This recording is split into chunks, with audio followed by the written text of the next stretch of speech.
Digital Marketing with Nikki Selz. So this video is for people who have never started a business, who might have your business in place already, but be working on like business name, website information, branding, logo. I mean, the very, very, very basic things that you need to get going when you're starting a business. So today I'm going to talk about brand identity, and this is going to be like aesthetics, tagline, business names, logo, color palette, stuff like that, software that I use for my businesses right now.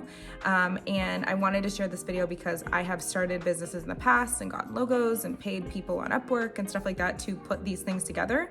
And further down the road realized like, oh, I should have done it differently. And so that's all that this is just kind of my experience. And if it can help someone out there kind of build out their business for the long term, that's what this video is about. I feel like I wish that I would have had some of this information when I started, because I just feel like it would have alleviated a lot of problems and a lot of time that I wasted, like changing things. So brand identity components is going to be like your name, your logo, and your tagline. Like I said, this is very basic stuff, like really, really basic. So this next slide is just examples of companies that have branded very, very well. So the first picture I have on here is like some bags of coffee, some straws. You can see the color of the labels, the design of the labeling. You know it's Starbucks before you even see the word Starbucks, because you know that they keep their branding so consistent across all their products, all of their packaging, their shelving, their wall colors, the art they use in their stores, so you can easily recognize the brand before you even see the brand name. Another really good example of branding is John Deere. In this picture, obviously you don't even have the full picture of what the product is, but you already know what the product is. So when you hear the name John Deere, when you see the name John Deere, you already know yellow labeling. You know like mostly what the product line is going to be, and you have developed like a good, strong trust with that product. So when you walk into a store, maybe you see a bunch of different products, but you know John Deere is a trusted brand because they built that brand on that. So another really good one is Coca-Cola. Coca-Cola is recognizable in any language, anywhere in the world. Everybody knows what that is.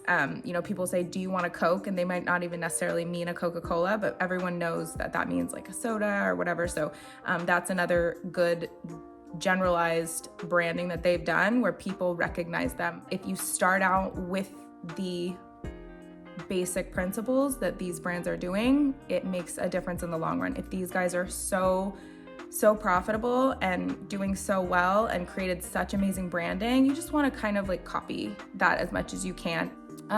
Taglines and mission statements are a really great thing. It's very important for advertising in the marketing portion of the business. So I would say a part of the struggle that people have when they have a small business is finding their target audience. And I think that when we're excited about a product or a service, we might just get excited and kind of go on the fly with these concepts. But it's very important to make sure that you know who your audience is, how to get in front of your target audience, and that will save you time and money in general, just in advertising. The organic outreach that you can get by making sure you are very clear and very concise about who you're serving, what you're doing, what your principles are, what your values are, and being really consistent and memorable with that phrase or explanation. If you go on LinkedIn, people will have their little like description of who they are and what industry they're in. And it makes it really easy for people who are looking for you to find you. And then people who are just going to waste their time trying to figure out like what you are about or what you're selling or what your concepts are, it's going to help them to get by you quickly. So I think this becomes more important when you are looking at advertising, because when you're advertising and you're paying money to advertise to a target market and you don't know who those people are, it's a lot more work in the long run if you plan to get to that place, which I think most people want to eventually get to the place where they have their customer base, it's strong, people can easily find them, and this would be one of the concepts that I think is really important for that. This is a really it seems really simple, but I was surprised in my networking group for marketing. I was surprised how many people struggled figuring out their business name. We are encouraged, because we are working with small and medium-sized businesses, to keep it really personal, so to use our name. And in some cases, people's names were really long or hard to pronounce, and so sometimes people use their first and middle name. Sometimes people, put a play on their name. If they had a really long name, they shortened it up. So there's lots of different things you can do. I would say the reason why I included my website URLs on the right is just because when I was coming up with my business name, I had a few different ones that I really liked. I wanted to keep it really simple. So Nikki's Ads, or Nikki's Digital Marketing. And then when I wrote out some of the URLs, it was kind of funny to see what they came out as. So like if you look at the nickiesads.com, if you look at that with like fresh eyes, it almost looks like it says nikkisads.com. So that was like one where I would have not thought that. Also Nikki Selz Ads. So Nikki Selz is my name. And then I put ads on the end of that, thinking it would be like showing ownership, but Nikki Sells Ads, when you say it out loud, it sounds like I sell advertisement, which I do, but I do not want that to be my .com, right? Like I don't want that to be like, people are gonna type that in wrong 100 times. One of the businesses that I had was Find Your Vulnerability, which was just mental health awareness stuff.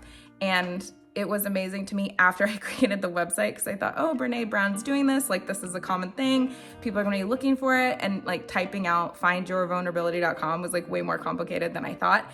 And like misspelling it and stuff like that for people who were not like quick to figure all that stuff out. You just have to think about all those things. And I know that that seems like a lot, but it's amazing. Those kind of things that will slow you down. And if you just would have done it differently, or looked at it differently, or thought about it differently, it would have been an easier Logos and color scheme is another big one. One thing that I really love, so one of the tools I use is Canva, like I mentioned before. I like this because I feel like most of the things are integrated in. So for instance, color scheme. So you come up with a logo. I would say sticking to really neutral colors is kind of important, or basic colors, I guess. Because when you start putting your brand on things, you want it to be easy to duplicate. If you have a business card, if you have a website, you want to try to make things match as much as possible. So I think sticking to those really these really basic color schemes is important. One thing that Canva has is template styles or color palettes that are on their platform, and you're able to apply it. So if you find a design that you really like, a presentation design you really like, you can actually apply the style to all the pages, and it will keep your fonts streamlined, it will keep your colors streamlined, and if you have a very like modern look versus a very busy look, like it just kind of copies and integrates that all to whatever you're creating. So as a content creator, that also is going to save you a ton of time. So the next thing I put on here was this is what the color templates look like. So I created this logo. There are certain things that like are not going to make it over to something else. Like if I'm doing a Facebook cover page, for instance, and I don't want to use the circle, but I want to use the color scheme and the name and the font, I can keep those things consistent without causing a bunch of problems. I can just, instead of having the circle, delete the black circle and make it a black background with the red circles. And that makes things so much easier. And like I said, will save you so much time. The one thing on this page is I included the Maserati symbol and then our logo for our car dealership that we used to have. So we wanted to do a crown, but we knew we were gonna have to put it on a lot of different documents and stuff like that. So we kind of softened it up. And then on the website, you can create with like all different types of like clip art and stuff in the background. And so we put like some kind of cool exotic cars and stuff like that. Obviously not anything like the cars we were selling. We were selling like 10,000 and under, 20,000 and under, like cars for college kids, cars for new families. But the website was like pretty cool and dialed in. And so anyways, we got a call from Maserati USA like just a few weeks in, and they were like, hey, we found your guys' logo and your website, and it would just insinuate maybe you're selling Maseratis. And like it was a joke, right? Like we thought it was so funny. But so one of the agents called me and we like went through our inventory, and obviously clearly it was like not anything similar or anything, but he just said like, you have to take you could we could have a lawsuit if you are insinuating that you sell Maseratis and you're not like a registered Maserati dealer. So that is something to look out for. I know that it seems silly and it seemed so crazy to us, but especially brand names that are like really huge, they are going to be looking for those types of copy and things like that because there's so much of that out there. So if you are coming up with a brand logo, a name, a color scheme, a font, I mean, even a name, I would recommend going and searching to make sure there's not a business that already has your name. You can go look up registered businesses in your state and things like that to make sure you don't kind of overlap with your information and their information and then make it hard to find, because the internet is a big place and so you never know. That is everything that I have for you guys. Like I said, this is the very basic stuff. I just wish that somebody would have been there to kind of coach me through this. And so that's all I wanted to do today with this video. If you are happy with the video, if you felt like you got something out of it, please leave a comment. If you are interested in hearing more about certain things, please feel free to reach out to me.